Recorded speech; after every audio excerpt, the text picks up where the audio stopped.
이제 아프리카의 아이들은 한 한국 여성 덕분에 목숨을 내놓고 위험한 광산에서 일하지 않고도 편안하고 안락하게 공부에만 집중할 수 있게 됐습니다. 무슨 일이 있었던 걸까요?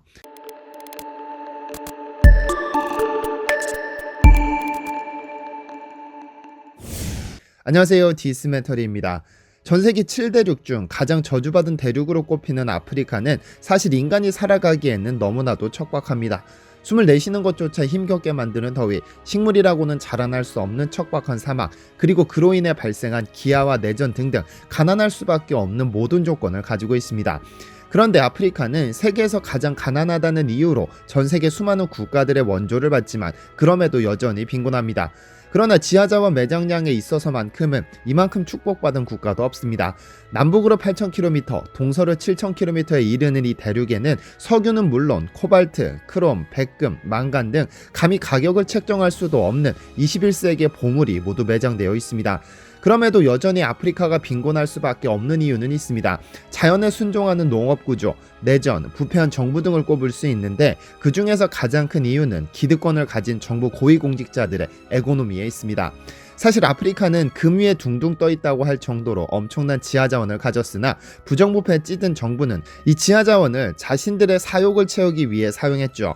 대표적으로 세계 9위의 산유국 나이지리아는 기술의 발전과 생산성이 높아졌음에도 1960년 영국으로부터 해방 당시 1인당 국민소득이 300달러에서 2010년에는 500달러에 불과합니다.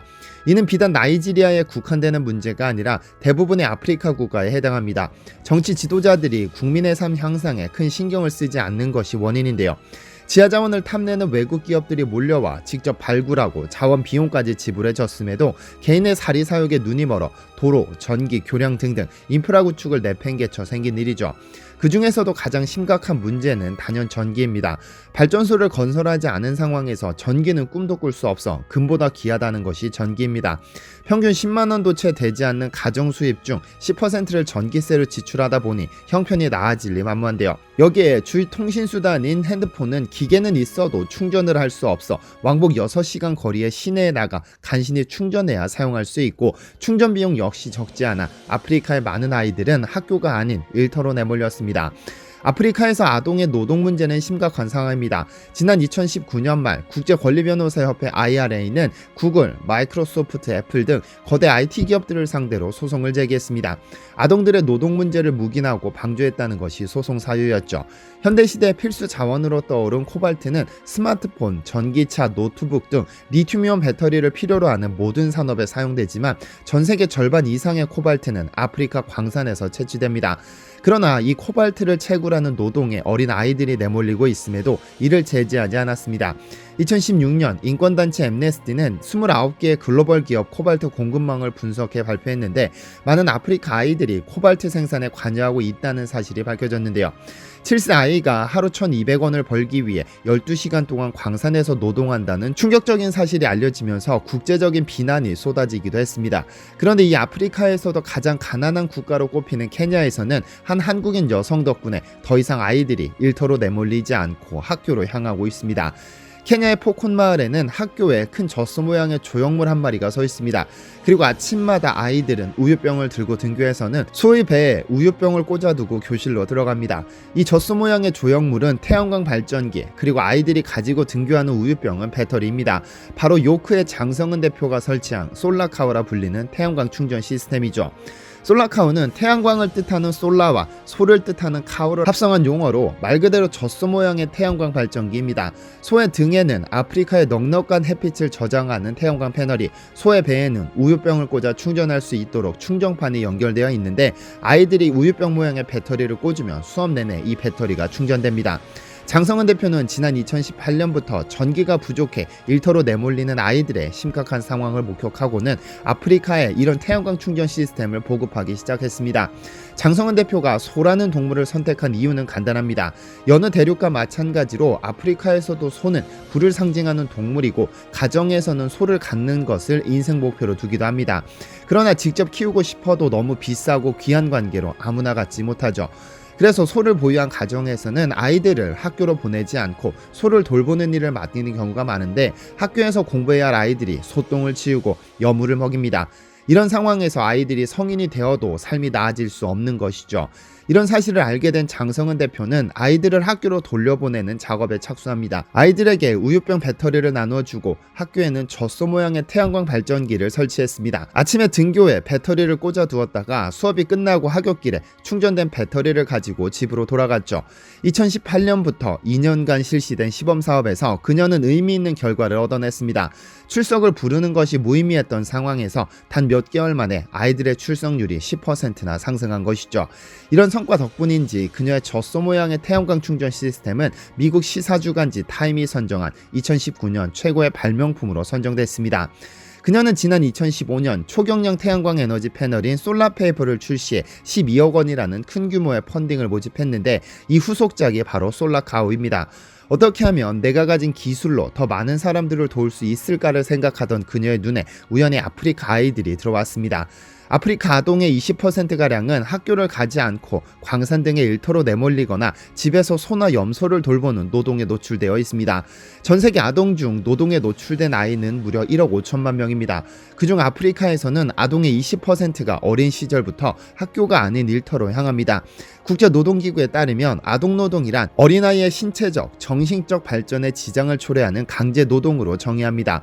부족한 일손을 돕는 수준이 아니라 한 가정의 생계를 책임지는 노동에 노출된 아이들은 교육기회를 박탈당할 수밖에 없습니다. 그렇다 보니 성인이 되어서도 자신의 아이들에게 빈곤을 되물려주는 악순환이 반복되는 것입니다. 또한 극빈층의 경우 가정소득의 20%가 오로지 휴대폰 충전 비용으로 사용된다는 사실은 엄청난 충격이었습니다. 그래서 장성은 대표는 아이들이 집에서 소를 돌볼 것이 아니라 소에게서 도움을 받았으면 좋겠다는 취지로 솔라카우 프로젝트를 시작했죠. 그렇게 훌륭한 아이디어가 케냐 교육부에 전달됐지만 협의 중 예상치 못한 문제도 있었습니다. 만약 젖소 모양의 태양광 충전기가 너무 뛰어나 배터리가 한두 시간 만에 충전된다면 아이들은 학교에 잠시 들러 완충되자마자 집으로 돌아가 다시 일터로 돌아갈지도 모른다는 점이 없습니다. 또한 한 번에 너무 큰 용량의 배터리를 나누어 준다면 부모들은 배터리가 필요할 때만 아이들을 학교에 보낼지도 모르는 일이었죠.